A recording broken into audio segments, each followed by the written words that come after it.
Hey, j'espère que tu vas bien. Je suis ravie de te retrouver dans cette nouvelle vidéo où nous allons aborder un sujet crucial pour tout investisseur, l'évaluation de votre profil de risque. Lorsque vous commencez à investir, la plupart des gens ont tendance à se concentrer sur le rendement, cherchant à maximiser leurs gains.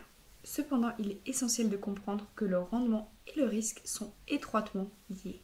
En règle générale, un rendement potentiellement plus élevé va de pair avec un risque accru. Pourquoi ? Parce que en réalité, le rendement est une compensation du risque que vous prenez. Plus vous cherchez un rendement élevé, plus vous devez être prêt à accepter un risque potentiellement élevé. Imaginez le rendement et le risque comme un couple inséparable. Vous ne pouvez pas avoir l'un sans l'autre. Donc logiquement, si vous visez des rendements plus élevés, vous allez fort probablement devoir accepter un risque plus élevé également. La question clé est de savoir quel niveau de risque vous êtes prêt à prendre pour atteindre vos objectifs financiers. La tolérance au risque est un facteur déterminant pour définir votre stratégie d'investissement. Le risque dans le contexte des investissements signifie la possibilité de perdre de l'argent. Tous les placements, qu'il s'agisse d'investissements immobiliers ou financiers, comportent un certain niveau de risque. Votre tolérance au risque se traduit par votre capacité à tolérer les pertes. Il s'agit de la baisse de la valeur de votre investissement que vous pouvez accepter sans que cela devienne insupportable. Au-delà de ce seuil, vous pourriez vendre vos investissements par peur de subir davantage de pertes. Pour déterminer votre tolérance aux pertes, vous devez tenir compte de 3 facteurs principaux. Votre horizon de placement qui représente la période pendant laquelle vous comptez conserver vos investissements. Plus cet horizon est long et plus généralement vous pouvez supporter des pertes importantes. En revanche, si vous avez besoin de récupérer votre argent dans un avenir proche, votre tolérance sera alors plus faible. Vos objectifs financiers déterminent également votre tolérance aux pertes.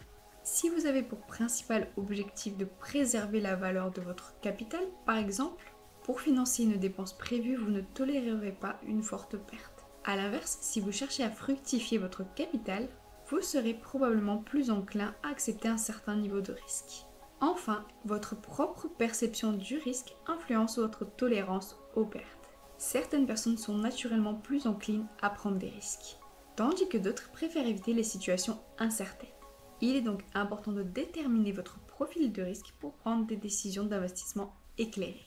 Alors, à quel type d'investisseur appartenez-vous ? Numéro 1, l'investisseur prudent. Si vous êtes du genre à préférer la sécurité, à éviter les risques et à dormir paisiblement la nuit, vous vous reconnaissez peut-être dans cette catégorie. Pour les investisseurs prudents, la sécurité est la priorité. Dans ce cadre, ils opteront plutôt pour des livrets bancaires, livret A, LDDS ou l'assurance vie avec un contrat monosupport en fonds euros, donc des fonds uniquement composés d'obligations d'État très sûres, qui pourraient être agrémentés par un léger pourcentage d'unités de compte pour dynamiser un petit peu, ou encore peut-être de l'immobilier pour sa résidence principale uniquement. Ces investissements étant plus stables et donc moins risqués. Généralement pour les investisseurs prudents, on aura une allocation avec de 10 à 25% d'actifs risqués pour donc de 90 à 75% d'actifs sécuritaires. Parfois de 100% dans des actifs sécuritaires pour les plus frileux. Alors qu'est-ce que ça donne niveau performance ? Pour t'illustrer cela, on va utiliser les résultats des allocations STAR de Linksea. En effet, pour faciliter la gestion courante de votre contrat, Linksea met à votre disposition les allocations STAR. Il s'agit de portefeuilles sous la gestion en temps réel des sociétés de gestion partenaires de Linksea. À tout moment, les clients de Linksea cherchant de l'inspiration peuvent ainsi se tourner vers ces portefeuilles pour examiner en détail leur position. C'est une excellente opportunité pour les adeptes de la gestion autonome de comparer gratuitement leur performance à celle des professionnels de la finance. Donc lorsque l'on regarde les différents contrats Linksea, Avenir, Spirit, Vie et Zen, on constate une performance en moyenne de 2,91% par an sur 10 ans, quasi le taux du livret A actuel. Ce qui peut être décevant à premier abord, mais c'était la moyenne des 10 dernières années. Or, les 10 dernières années, le livret A n'a pas distribué 3% toutes les années. Regarde, en 2015, il était à 0,75%. Donc le livret A est bien perdant face à un investisseur même prudent. Si on prend un investissement de 300 € par mois pendant 30 ans, histoire d'avoir une bonne dose de l'effet magique des intérêts composés, cela nous donnera un capital final de presque 172 000 €, avec 108 000 € provenant des versements réguliers et 63 000 € représentant les intérêts. Numéro 2, l'investisseur équilibré.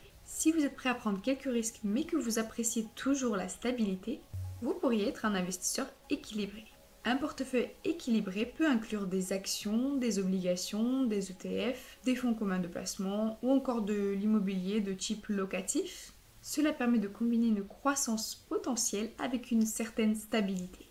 Généralement, pour les investisseurs équilibrés, on aura une allocation 50-50, 50-50, entre actifs risqués et actifs sécuritaires. Cette fois-ci, donc, lorsque l'on regarde les contrats Linksea, on constate une performance en moyenne de 4% par an sur 10 ans.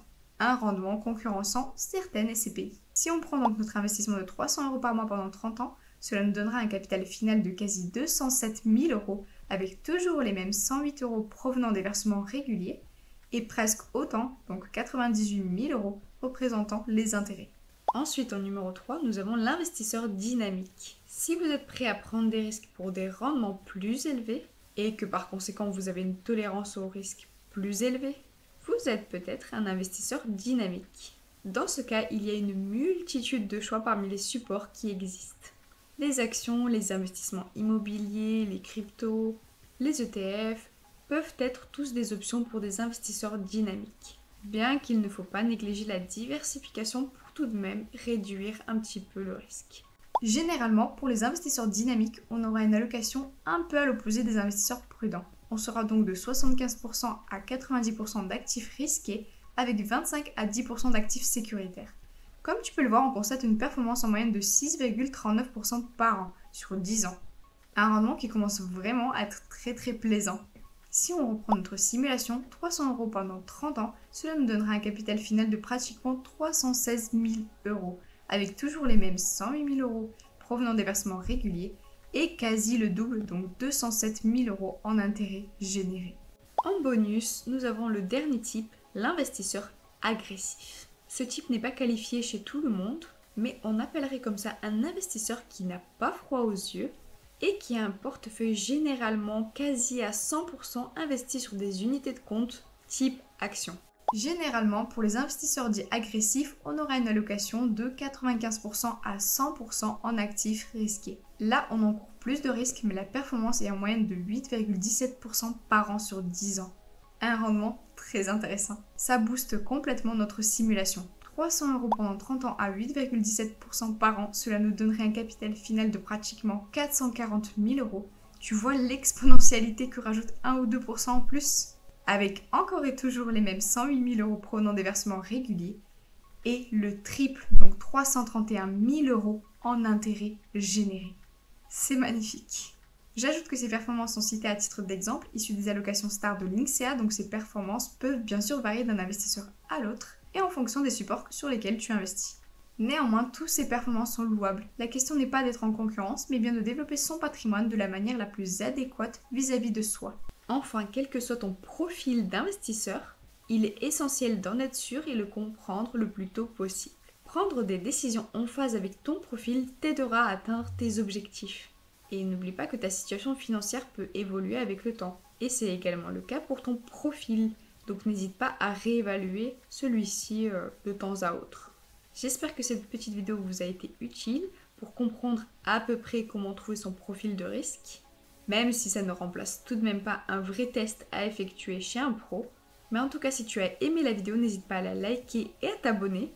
Et je te présenterai mon profil de risque dans une prochaine vidéo qui s'intitulera Ma stratégie 2023. Ce programme sera particulier vu que je dévoilerai vraiment mes investissements. Donc pour me soutenir, partage la chaîne un maximum. J'aimerais continuer à avoir plus de retours et à toucher plus d'audience. À très vite!